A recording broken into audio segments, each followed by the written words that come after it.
لعبة الموت. اللعبة التي ستحدد مصير العالم، والفائز فيها سيحكم العالم، ولكن ليفوز عليه أن يتخلى عن إنسانيته وجميع صفاته البشرية. متحول لوحش شيطان مدمر مسخ بلا عقل، كل ذلك قبل أن يقع في حب عشيقته خليلته صديقة فؤاده، وتختلط مشاعره بين الحب والانتقام ليفقد سيطرته على عقله، وكل ذلك بسبب لعبة الموت. ولكن قبل ما ابدا صلى على النبي صلى الله عليه وسلم. سبحان الله وبحمده، سبحان الله العظيم.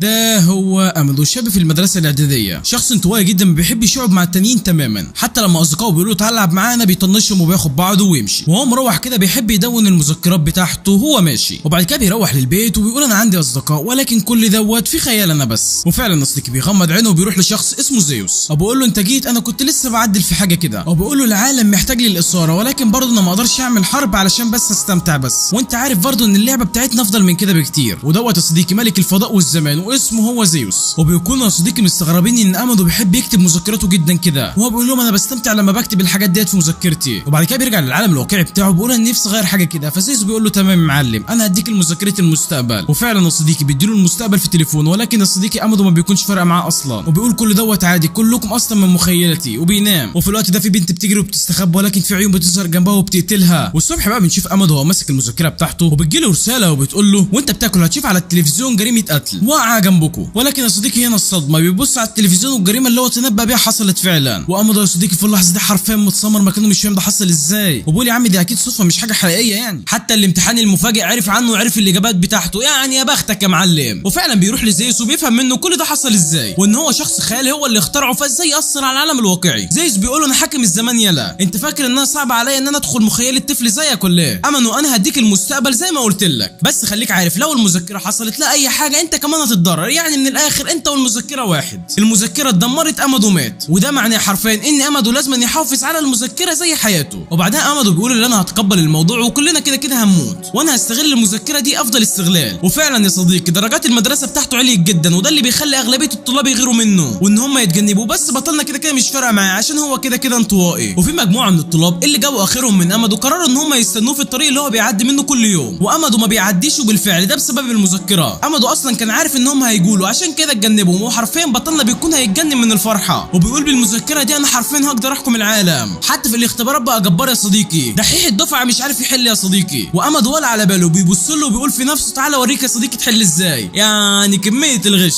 ولكنه فجاه في بنت بتبص له بشكل مرعب، بطلنا بينصدم. وبعد الامتحان صنع الدمي على شكل الطفله اللي بترافق زيوس، ولما بيبص على التليفون عشان يشوف المذكره لقى مكتوب كلمه النهايه، يعني الموت المحتم. امدو بيهرب يا صديقي من يونا، وفعلا مستقبله اتغير، نهايه مسدوده اتغير، ولكن كل ما بيروح مكان بيلاقي بنت المجنونه يونا واقفه قدامه. وبنعرف كمان ان هي بتمتلك مذكره موت زي امدو، بس بنعرف ان يونا هي اللي بتحبه وهي اللي مش عايزه تاذيه. بتقول انا المذكره بتاعتي بتعرف كل حاجه بتحصل معاك، وكل دوت علشان هي بتحبه. وبنعرف ان كل حاجه بتحصل لامدو هي بتعرفها قبل 10 دقايق، وبتقول له بص الراجل ده هو القاتل المتسلسل اللي شفناه على التلفزيون وصاحب المذكره الثالثه. امدو بيستغرب مذكره ثالثه ازاي؟ يعني في غيرنا كتير. يونو بتقول ان هو جاي علشان يقتلك، وكل دوت علشان يكمل في لعبه البقاء. امدو انت لازم تنجي، احنا كلنا بنقتل بعضنا البعض، لن يتبقى الا ناجي واحد. وبكده بنعرف ان مصير يونا وامدو اللي افتراكوا قتل بعضهم البعض. امدو ما بيكونش فاهم اي حاجه ومش مستوعب اللي بيحصل، ولكن بيسمع كلامها وبيطلع بعدها للسطح. وامدو بيقول انا مش عارف نيه البنت ديت، بس اللي اعرفه ان الشخص بيموت لما المذكره بتاعته بتتدمر، او على الاقل ده اللي قاله لي زيوس. يونا بيكون عندها خطه وفعلا بيبداوا في تنفيذها. بيطلع القاتل، امدو بيراقب القاتل من خلال تليفون يونا. القاتل ما بيلاقيش اي حد وبيطلع التليفون اللي هو مذكرته، وهنا امدو بيستغل الفرصه وبيهجم على المذكره بتاعته، وبكده امدو قتل القاتل. ولكن على عكس المتوقع القاتل جثته بتختفي نهائي. امدو بيكون هيتجنن ازاي يعني جثته راحت فين؟ فبيروح عند زيوس عشان يفهم منه، ولكن فجاه هو بيتكلم مع زيوس المكان بيتحول، بيلاقي نفسه في مكان غريب مع باقي المشاركين في لعبه الموت هلاك المذكرين. زيوس بيبدا يتكلم عن المستقبل وان هو بيتغير ومش ثابت، وده بيرجع لعده عوامل واهميتهم هي مذكره الموت اللي لو غيروا الاحداث هتتغير المستقبل اللي ظهر في المذكره. كمثل يعني يونا اللي انقذت امدو من الموت المحتم، وده وده على عكس اللي ظهر لمذكره يونا واللي تنبأت بموت المحتم. انتوا هنا عشان انتوا اللاعبين المشاركين في لعبه البقاء. اللعبه بكل اختصار انكم تعرفوا مين ملك المذكره الحقيقيه وتقتلوه لحد ما ينجو شخص واحد وهو يكون خليفتي، يعني هيبقى حاكم الزمان والمكان، والمذكرات اللي معاكم دي بتتنبأ بالاشياء المهمه اللي انتوا محتاجينها. وبعدها امادو بيروح لبيته وبيقول ان يونا مهتمه بيه وعشان كده هي بتتنبأ بالمستقبل بتاعه. بس انا على عكسها ما بهتمش بحد غير نفسي، عشان كده بعرف الاحداث اللي محيطه بيا بس. امادو بيعيش الرعب وكل يوم بيبقى خايف احسن اي حد يكشف هويته. وفي احد الايام بتظهر البنت ديت اللي بتشد ايده وبتصرخ فيه بشكل مرعب وبتقول له امادو انت احد ملكيين المذكرات مش كده؟ امادو بينسلم وهنا بنعرف ان ملكيه المذكره التاسعه هي يوريو، ويونا بتعرف ان مذكرتها مصير امادو. وبنت المجنونه يوريو عشان تتاكد من موت امادو حطت قنابل في كل مكان في المدرسه علشان تسيطر على المدرسه بالكامل. يونا بتقول لامادو ان هم لازم يتصرفوا فورا لان البنت ديت حطت عليه علامه النهايه، ولو ما اتصرفناش في خلال 3 ساعات انت هتموت يا امادو. وبمساعده مذكره يونا بدا امادو يعرف مكان القنبله ويتجنبها، والصدمه مستقبلهم بيتغير مع كل حركه وده بيصدمهم، وخصوصا يونا اللي بتقول ده اول مره يحصل معاها كده. وبعدها البنت بتنهال بالهجمات وبتنفجر في امادو وبتعرف مكانها من خلال المذكره بتاعتها. امادو بيكون لسه عايش والفضل كله يرجع ليونا اللي انقذته من كل مره بيعرف ان هو على الموت، وبنعرف ان هي بتكتب عن امادو كتير وعشان كده هي معاها المذكره بتتنبأ بالمستقبل. وفي الوقت ده الشرطه بتوصل ورئيسهم بيكون معاه مذكره وبيعرف ان كل ده بسبب المشاركين في اللعبه. في الوقت ده جوه المدرسه امادو بيشوف اصحابه اللي ما تعرفش هم جايين منين. المهم بيشوفهم وبيجري عليهم عايز يحكي لهم على اللي حصل دوت، ولكن بشكل غريب بينقضوا عليه وبيكتفوه. وبنعرف ان يورو قالت لهم ان هم لو سلموها امادو مش هتفنجر المدرسه، وعلى الرغم ان هم اصدقاء برضه غدروا بيه، وفعلا بيسلموا امادو البنت المجنونه ديت. وسط صدمه يونا اللي بتنفجر من الغضب خلاص طفح الكيل، هم اللي بدأوا علشان يسلموا جثه حبيبها وبتجري زي المجنونه يورو في الوقت ده وبتكون على وشك القضاء على امادو. ولكن فجاه ملك المذكره الرابعه بيظهر وبيساعد امادو، وان المذكره اللي معاه بتتنبأ بالقضايا قبل ما تحصل، وهو مش هيستحمل يشوف شاب زي امادو يموت وهو ساكت، وان هو مش مهتم ان هو يكون خليفه زيوس ولا حاجه. ولكن يورو بتتكلم من مكبر الصوت وبتهدد الشرطه ان هم لو ما قتلوش امادو ان هي هتفجر المدرسه. بيبصوا الشرطه لامادو وبيقول له ما عندناش اي خيار تاني، سامحنا يا ابني انك هتموت احسن من موت كل الشباب، لازم نضحي بيك. ولكن فجاه يونا اخيرا بتوصل ويونا بتنط على البنت ديت وبتبدا المعركه ما بينهم. الشرطه بتقول لامادو احنا مش هنقتلك، يلا قوم اتحرك، انقذ البنت اللي بتحبك واقتل البنت المجنونه اللي معاها مذكره التسعه اللي هي يوريو يعني، واثبت انك تستحق العيش. امادو بيندفع بكل ما عنده. يونا بتبلغه من مكان المتفجرات عشان يتجنبها، وكل الطلاب فعلا بيقرروا ان هم يساعدوا امادو وبيرموا كل الكتب على يونا. وفعلا بتتشبث يوريو وبيوصل امادو وبيطعنها في عينيها، ولكنها ما بتموتش وبترمي قنبله دخانيه وبتهرب من المكان. وبنعرف ان نوع المذكره بتاعتها هو الهروب وبيساعدها على تجنب الموت. وقرر امادو هو ويونا ان هم يتعاونوا مع المحقق. وتاني يوم بيروح امادو ويونا لقسم الشرطه وبيعدوا على الشرطي دوت واللي بالمناسبه بيكون اسمه كوروسو. وبنعرف ان هو هدف ان هو ينقذ الابرياء من الضحايا من اللعبه ديت، وعلشان يعمل كده لازم يعرف ملاك المذكرات. وبيقول لهم ان ملاك المذكرات هم 12 واحنا نعرف منهم 5 اللي هم احنا وهيامي ومننا، ولازم نعرف ال7 اللي فاضلين، واول هدفنا هي يوريو. وعشان يجيبوها على ظهرها فبيطلب من يونا وامادو ان هم يخرجوا في المدينه على انهم حبيبين. الملاهي وهو هيراقبهم وهيستنى ظهور يوريو، وفعلا بيبداوا الخروج سويا كحبيبين، ويونا بتعترف بحبها لامادو، ويوريو بتحاول تهرب من الشرطه بمساعده مذكرتها مذكره الهروب. وفعلا بيظهر لها شخص وبيقول لها ان هو هيساعدها وهي بتسمع كلامه وبتروح معاه، ولكن هو خلاها تهلوس وسالها انت رقم كام، وعرف منها ان هي رقم 9. بيقول لها تمام انت رقم 9، طب تمام قولي لي على كل حاجه تعرفيها. وفعلا بتبدا تحكي له على كل حاجه، والبنت دي بتخلع لها عينها المصابه. وفي نفس الوقت ده امادو ويونو راحوا لبيتها، وعلى حظه نحس النور قطع وهو بيدور على الحمام، ولكن بتوصله رساله مكتوب فيها ان في غرفه غريبه في بيت يونا، وهو بيروح يشوفها وشاف جواها جثث غريبه. دخل امادو الغرفه وهنا الصدمات المفاجاه، الابعاد والزمان والمكان بداوا يدخلوا في بعض بسبب دخول امادو لهذه الغرفه اللعينه او لقبها الثاني مدينه سكورمي، وبسبب كده التاريخ والمستقبل هيتغيروا بشكل جذري. وبتظهر يونو من وراه، ومن خوف امادو هرب من يونا وعاد لبيته، ومن كتر الرعب جسم امادو عمال يرتعش بشكل هستيري ومرعوب، وبيسال نفسه هو معقول يونا هي اللي قتلت كل الاشخاص دول؟ بيقرر ان هو يبلغ المحقق، ولكن بينصدم ان بيلاقي يونا بعتت له رساله وشكلها كده بتهدده. وتاني يوم الصبح امادو بيقابل كوروسو ولسه هيقول له على كل حاجه الا شاف يونا، بتسلم عليه يعني في معناه لو هو اتكلم هتفشخه. وبعدها بيركبوا العربيه. كوروسو بيقول ان يوريو تم انقاذه من مجموعه اسمهم العين المقدسه، والمحقق كوروسو خدهم معاه علشان يحققوا في القضيه ديت، وبيقول لهم ان هم هيروحوا لهم المعبد دلوقتي، وفعلا بيوصلوا لهناك، وبيقول لهم ان العين المقدسه واسمها كوتسوباكي، وبنعرف ان هويتها والمتعه الوحيده هي كتب قصص كل الزوار اللي بيزوروها. وبتقول لهم من كام اسبوع كده مذكرتها بقت بتقول لها على كل اللي هيحصل قبل ما يحصل، يعني دي واحده من ملاك المذكرات، وان هي صاحبه مذكره الاستبصار يعني بتتنبأ بالاحداث البعيده. وبتقول لهم ان هي محطوط عليها علامه النهايه وهي هتسلمهم يوريو، بس بشرط واحد ان هم يسيبوا امادو هو اللي يحرسها، وده يرجع لان هو نجا من علامتين موت قبل كده، وهو الوحيد اللي يقدر ينقذها وهي بتثق فيه. وامادو فعلا بيوافق، وبعدها بيقعدوا سويا، وتسوباكي بتحذره من يونو وان هي بنت مش كويسه، وان هو لو فضل يمشي وراها هتوديه لحياه البرزخ والهلاك المحتم، وكل ده بتكون يونو سامعاها، وبتقرر انها تفشخ الست ديت. وفجاه بيحصل حريق مرعب، الشخص ده بيحاول يطفي الحريق، وبدل ما بيطفيه بيزيد اكتر علشان هو بدل ما يستخدم الميه يستخدم الغاز. يعني الله ينور عليك. بيبداوا الجنود بتاع تسوباكي ان هم يفشخوا ببعض، ومن الواضح ان هم تحت تنويم المغناطيسي. امادو بيقرر ان هو ينقذ تسوباكي، بس يونا بتهزر وبتقول ان ده ممكن يكون كل ده فخ يا امادو، ولكن امادو خلاص فقد الثقه فيها. خاف احسن يكون فعلا نهايته هتكون زي الجثث اللي شافها. يونا بتنصدم وبتبكي من الكلام دوت، وبتكون شايفه ان تسوباكي هي السبب في كل دوت، وبتقرر ان هي تخلص عليها. والجنود نازلين قتل في بعض وبيولعوا في المكان، وبيوصل امادو لتسوباكي اللي بتكونش عارفه تعمل اي حاجه، وده لان المذكره بتاعتها ملهاش اي لازمه لما تخرج من المكان اللي هم فيه. وفجاه امادو بيبص في المذكره وبينصدم ان المستقبل اتغير، وان في احد من اتباع تسوباكي هيقتلها. وتحت المعبد بيكون في سجن، وبنشوف يوريو وبيكون معاها الشخص اللي طلع عينها وجابها لهنا، ومن الواضح ان هو مجنون وبيعمل حركات مجنونه، وبنعرف ان هو بيسمع كل حاجه بتحصل، وان ده كله من تخطيطه وان هو لا يقهر. ويوريو بتقول ان هو ما يفرحش قوي كده، لان في بنت اسمها يونا هي الوحيده اللي هتقدر تدمر كل مخططاتك، والبنت دي مجنونه جدا. وفعلا يوريو بيشوف مذكرتها ان اللي هيقتل امادو قريب من يونا. امادو بيكون خايف جدا، وبتقول له اما يجي معاها ويعيش معاها او يفضل مع تسوباكي ويموت.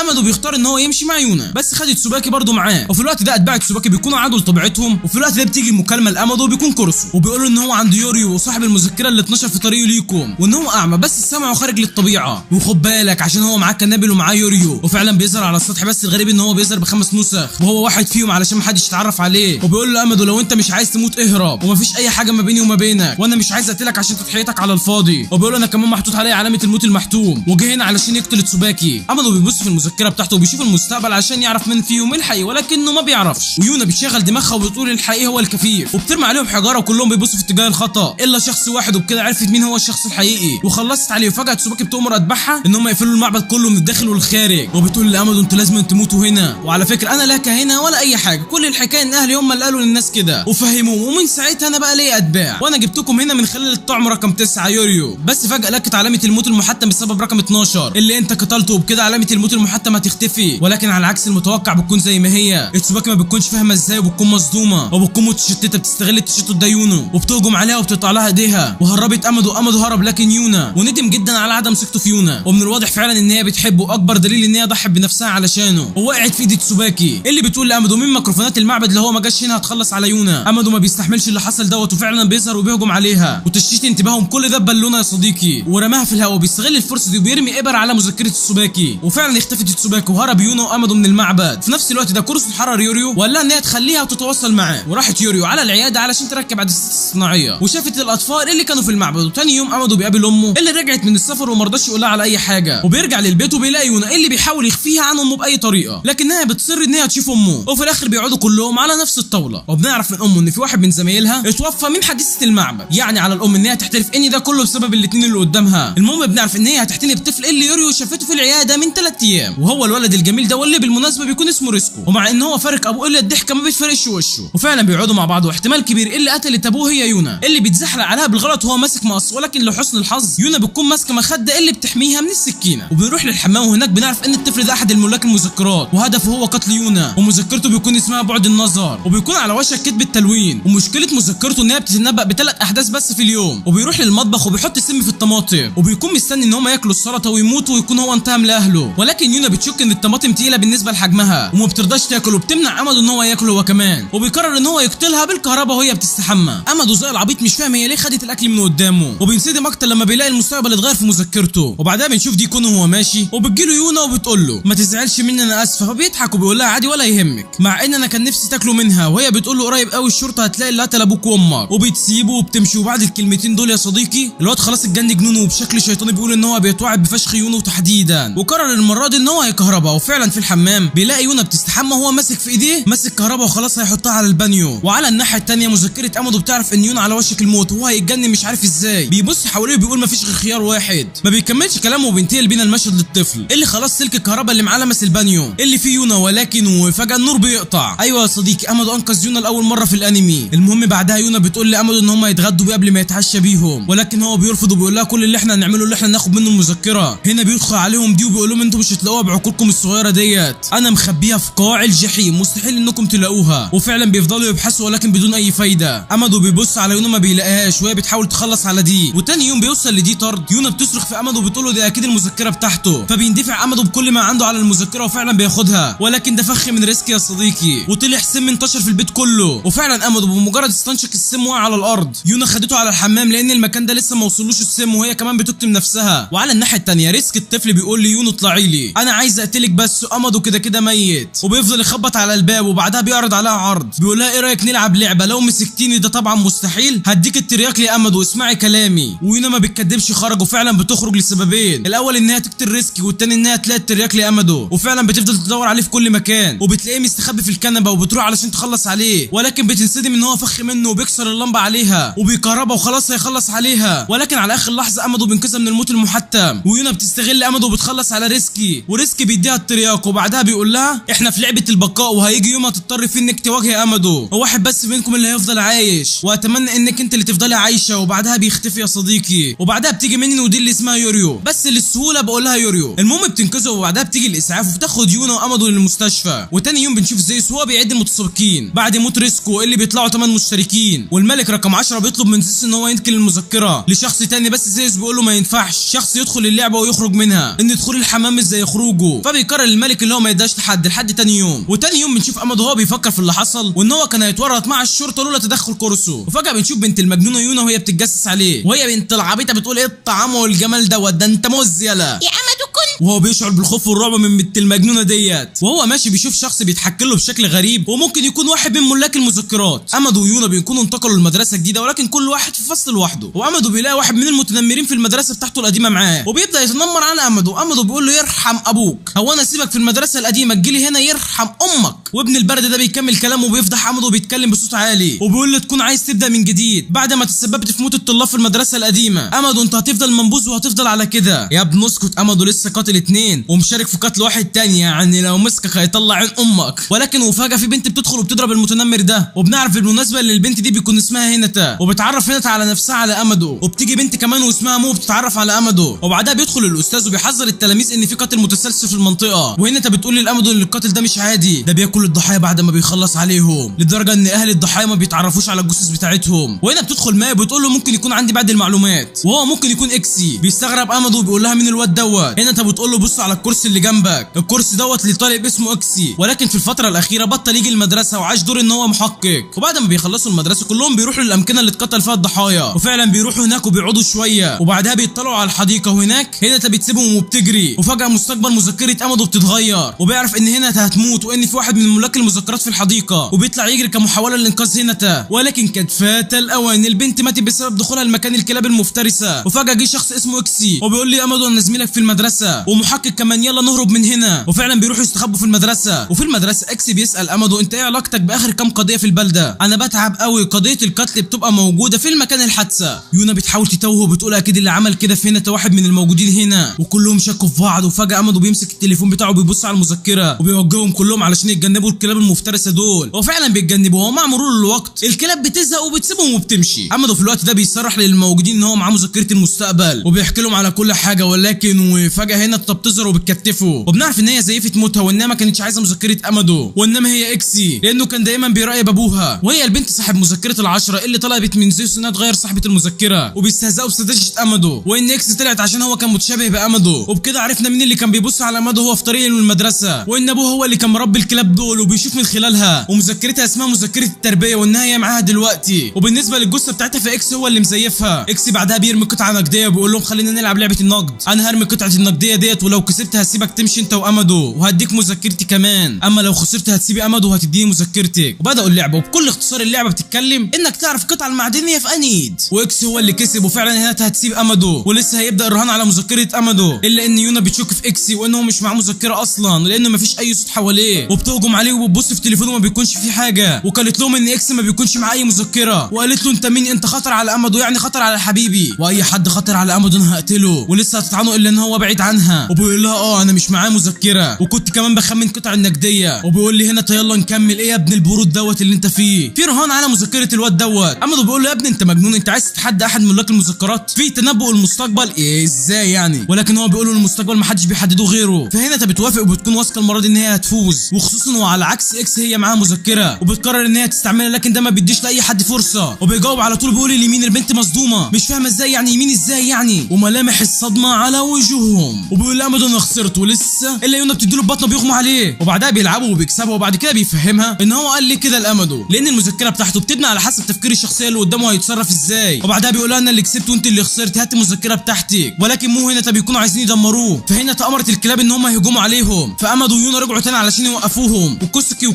كملوا جري علشان يلهوا الكلاب. بص يا صديقي الاسامي بتتغير، كل شخصيه لها اسمين. المهم رجع يونا وامادو عند هنا، يونا على طول مسكتها وخلتها انها توقف الكلاب. امادو قال ليونا انها ما تقتلهاش، انا حاسس ان انا هبقى صديق هنا، انا عايز اكون صديقها، انت ليه بتبعدي اي حد ممكن يكون صديقي؟ فيونا بتقول له عشان انا بحبك، حب العقرب في دماغك. فامادو كذب علشان يخليها تبعد عن هنا وقال انا كمان انا بحبك. وعلى الصعيد الاخر ابو هنا قال لهم انا كمان كنت بكذب عليكم، وبقول انا اديتك المذكره عشان تساعديني مش عشان تعوضيني، انا كنت شرير ليه ما تبقاش زي لما تكبري. وبعدها خلاص كوروسون كان وراه وقتله. وتاني يوم يورو كانت قاعده، كانت بتحضر قنابل وبترجع للماضي، وافتكرت انها واجهت هامري رقم 3 قبل ما تموت، وكانت بتجري منها ساعتها وبتهجم عليها لحد ما بيجي محقق اسمه نيشيشمي ده يبقى المساعد بتاع كوروسو، وكان جاي علشان يقبض على يوريو، وفعلا هرب من هيمي وراح الجامعه، ولقى هناك يورو لابسه فستان جديد، ولما جت حبستها في اوضه وفنجرتها، وقبل ما تهرب غدرت بيها وضربتها، بس برضه هو كمان ما ماتش. وبعد كده رجعنا للحاضر، والصبح تاني يوم امادو بيكون مستني اكس بيلاقي يونو، طبت عليه وبتقول ان اكس هي كمان عايزاه، وبنعرف ان اكس لبست امادو في يونو اللي بتحاول تاكله ببقه، وهو بيقول في عقله يرحم امي بقى بعيد عني. والخروجه كانت في مكان كده كان فيه مراسم زفاف تجريبيه، وراحوا لهناك والمرشحه بتاعتهم كانت مرات كوروسو، وبدأوا المراسم الزفاف والتجربه، بس امادو بيكون عايز يقول ليونو ان هو ما بيحبهاش، وكل اللي كان بيفكر فيه ساعتها الغرفه الغامضه اللي دخلها قبل كده في بيت يونا. وبالليل راح امادو ليونا واللي لقى هناك اكسي هناك في البيت، واكس قال ان انا خرجتكم مع بعض علشان اجي افتش البيت، وجيت وهناك ودخلت الغرفه الغامضه ولقيت يونا عامله فيها حفره كبيره زي ديت. امادو قال هي الغرفه ديت كان فيها جثث، وديتيهم فين؟ فيونا بتقول له انا مبسوطه جدا انك اول مره تيجي تزورني. فامادو استغرب ان هي نسيت ان هي وجه زارها قبل كده، وقال في عقله يونا ساعتها تحولت وبحس ان هي فاقده وعيها، ولما مشي مع اكس ان يونا ممكن تكون مسحت ذاكرتها القديمه عشان كده ممكن تكون نسيته. وفي نفس الوقت ده كوروسو مبلغ الشرطه ان رقم 10 اتقتل، وكذب عليهم وقالوا اللي هو قتله يا اما يونا يا اما امادو، فراحوا الشرطه وقبض عليهم وودوهم لمركز الشرطه. يونا هناك اتحولت وبدات تدور على سلاح، فامادو هداه وكوروسو ما كانش لسه وصل، وكان هناك يوريو قال لها ان هو هيقتل كاردو، ان هو اتفق ان هو هيخلص على يونا وامادو. ورجع بعد كده للشرطه وامادو دخل وقال لهم انا عارف انكم ما قتلتوش كاردو من مركز التحقيق بتاعي، انتوا هنا بس عشان استجوبكم مش اكتر، ايه رايكم نلعب لعبه لورتي الروسيه؟ ووجه المسدس ناحيه امادو، ويونو هي كمان شافت كل ده في مذكرتها ان هو هيبقى عدوهم وهتوريهم الوش التاني، فخدت طفايه الحريق وضربته، وخدت المسدس ودخلت غرفه امادو وضربته بالمسدس وقع على الارض وهددته، وبعدها خدت امادو وهربت. بس كوروسو كان لابس واقي ضد الرصاص وما صابتوش غير في ودنه، والشرطه بداوا يجروا ورا يونو وامادو، وامادو بيضطر ان هو يضرب واحد من الشرطه، وكوروسو بيقول كل حاجه مشيت زي ما كنت عايز، عشان تحرك يونا لازم تاذي امادو. وامادو ويونا في الوقت ده لقوا علامه الموت المحتم ظهرت لهم، والمذكره ظهرت لهم ان هم هيموتوا مضروبين بالرصاص، وبيوصلوا لسطح ما بيكونش قدامهم غير خيارين، يا اما ينطوا يا اما يسلموا نفسهم، وهم ما بيفكروش وبينطوا. من اليوم ده بقوا مجرمين رسميا، وتاني يوم بيكونوا اتفضحوا في الاخبار وفي كل مكان، والشرطه بتبحث عنهم بكل ما اوتي من قوه بره وارضي وجوه، يعني هيجيبوكم. وبيكونوا مستخبيين في مبنى، وامادو بيكون جعان جدا، بيشم ريحه كيكو بدون ما يحس بيخرج، بيشوف الريحه دي جايه منين، ولكن وفجاه ظهرت قدامه يوريو. ايوه يا صديقي ملكه مذكره التسعه ما ماتتش، بتكتف امادو وبتقول له لو اتحركنا كلنا هنموت، وبتقول له المره دي انا جايه علشان اساعدكم. يونو بتحط السلم علشان يعدوا من عليه، وبعدها يوريو بتدمر الارض، وبعدها بتاخدهم على غرفه في المستشفى، وبيكون فيها 6 اشخاص وابنها المريض، وبتقول لهم ده كوروسو ودي مراته. كوروسو عايز يبقى حاكم الزمان والمكان عشان ابنه اللي هيموت خلال 3 شهور. بصوا بقى احنا هناخد الام وابنها علشان نضغط على كوروسو ونخلص عليه. كوروسو بيوصل هناك، ومن الواضح يا صديقي ان هيكون دمار من عالم تاني، وحتى الشرطه بتوصل وبيتم نشر اخبار ان المستشفى احتلت في كل انحاء اليابان. كوروسو بيوزع المجندين وبيدخل المستشفى. يوريو بتوزع المهام وبتقول لامادو انت اللي هتراقب الموضوع، وبتديله متفجرات وقنابل ضوئيه، وبتقول له انت يا امادو اللي هتراقبهم وانا اللي هكلم كوروسو، وهتهدده يا اما يقتل نفسه يا اما تقتل الطفل. وفعلا امادو بياخد مكان يوريو وبتكلم كوروسو وبتقول له على طلباتها، يا اما يقتل نفسه يا اما يهربها، ولكن هو بيرفض وبيعرفها ان هو اللي اقتحم المستشفى. وفعلا الجنود بيدخلوا وبيكتفوا امادو، وبيلاقي كوروسو اللي بيساعده علشان يدخل، ولكن بيجي له المساعد بتاعه وبيقول له سيد كوروسو عشان نقتحم لازم ناخد الاذن من الرئاسه،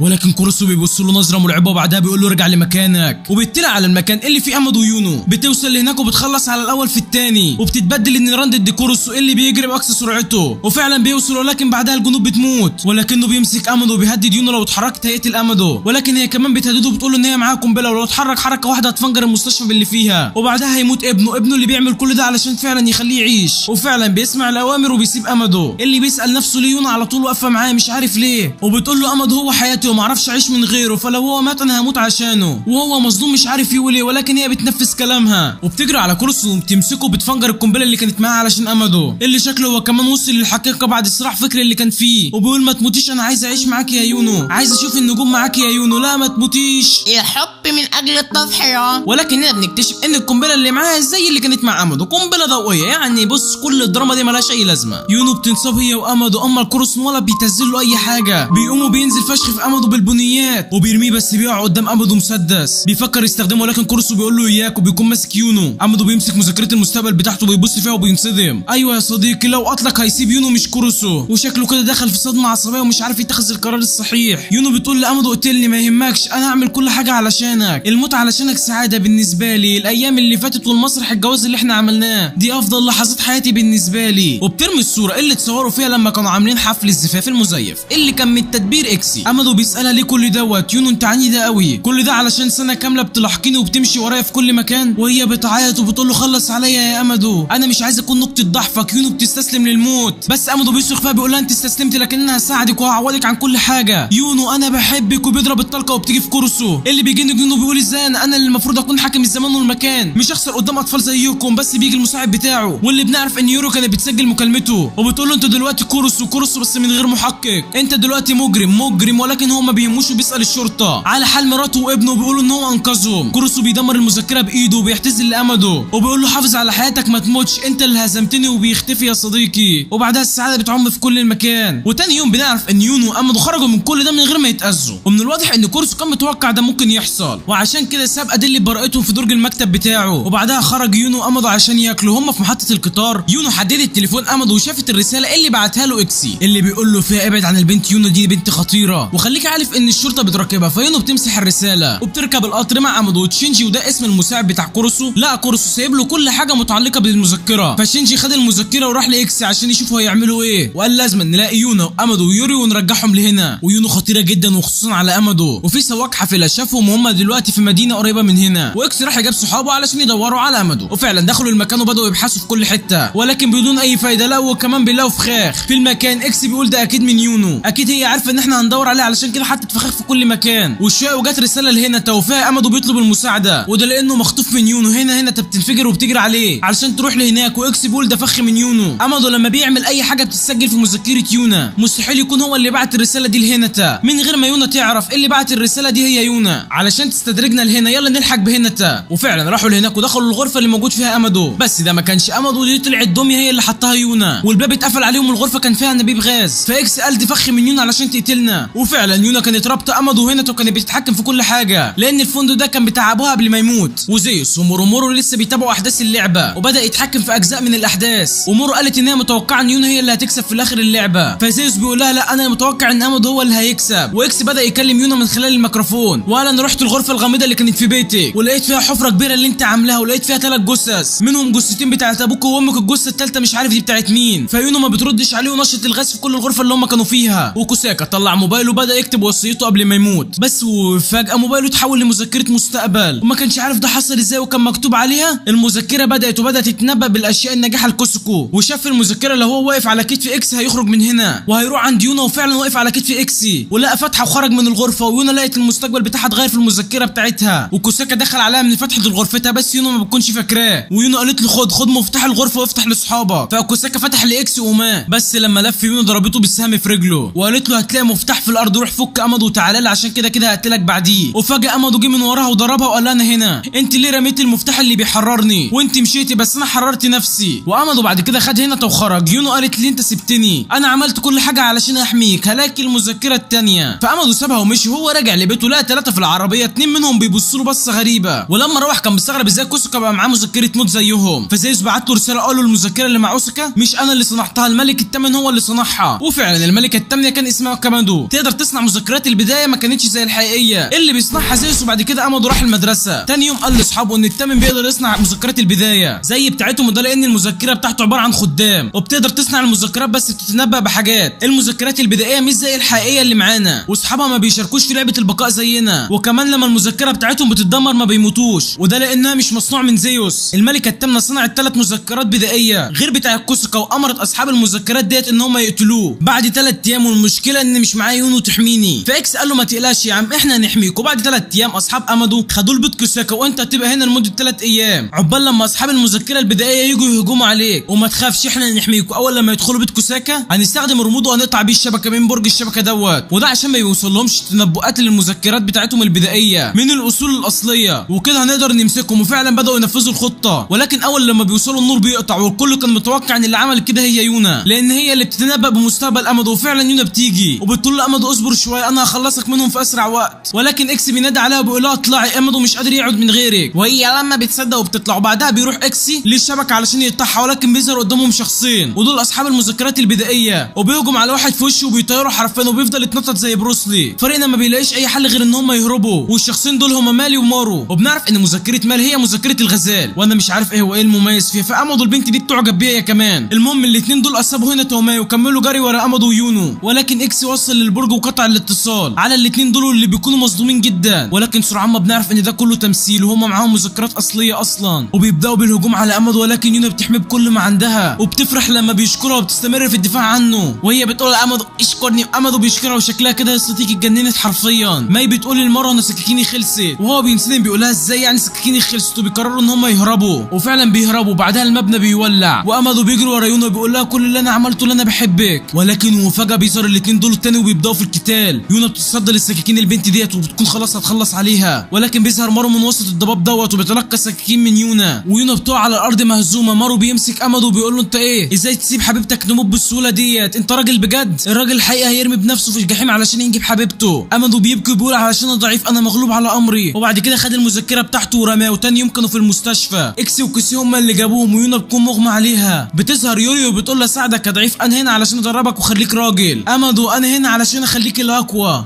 وبتبدا يوريو في تدريب امادو، وبعدها اكس وسينجي بيسيبوه وبيمشوا، وده لانهم اتفقوا على حاجه احنا ما نعرفهاش ما بينهم وما بين يوريو. ويوريو بعد كده بتقول لامادو جهز نفسك يا وحش عشان انت هتشوف الجحيم، وهو بيقول يعني انا اخلص من يونو وتطلعي لي انت يا بنت الهرمه، وهي بتقول له من غير رغي كتير. قبل ما تكمل يا صديقي ما تنساش تشترك في القناه، عايزين نوصل ل 40,000 قبل نهايه العيد.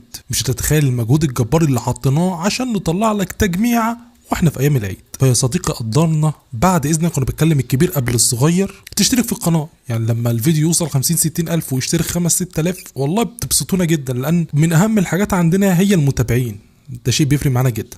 وبس يا معلم كمل الفيديو كل سنه وانت طيب.